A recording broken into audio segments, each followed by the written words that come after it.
So people say eugenics, it's so evil. It's just the worst thing, evil, eugenics. And of course, we have to exploit the religious people to the extent that we can, in order to get more. Okay, they're the victim of eugenics. Well, if because they use it for procreative, because they're dangling these carrots over a treadmill, and for those that are kept out of the beauty and the perfection, well, that's what Jesus is for. We can exploit by explaining in some cases, but let's take that off the table.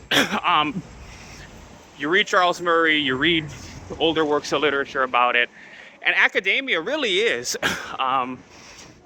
I don't want to say cloistered, but it's elite. That's why they can say DEI, diversity, equity, inclusion, LGBT pluses. Everybody can pay to be here.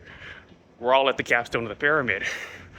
And so since everybody has equity, and we're all going to have the greatest voice and be PhDs someday, what is your equity? What is your equity? What is your equity to the highest? That said, what people don't realize about this stuff, as evil as they might think it is, most of it comes from the assumption of everybody having more equal outcomes. Everybody being entitled to nice homes, high ceilings, luxury living, trophy wife.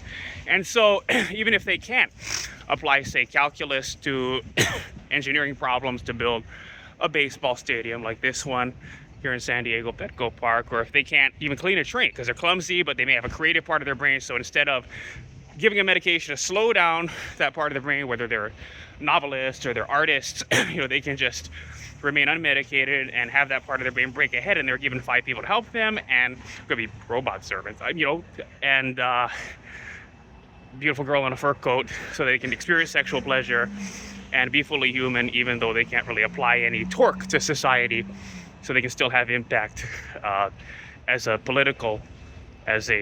person. That's what people don't realize about it. It's just so evil. But it does come from that core. At that point, in that perfect world, I think we'd all have to contribute less.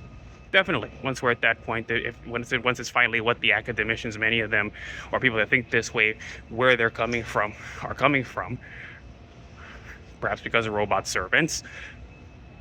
But I still think there's value in it, because another thing is, I think more than just the brain, but the body. What is a genius?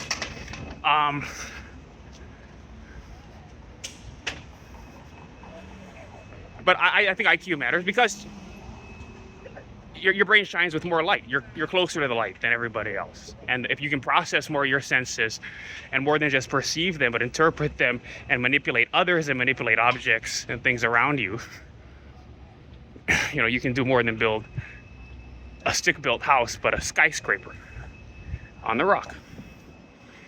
So it matters to me. I'd like my head to be able to do that.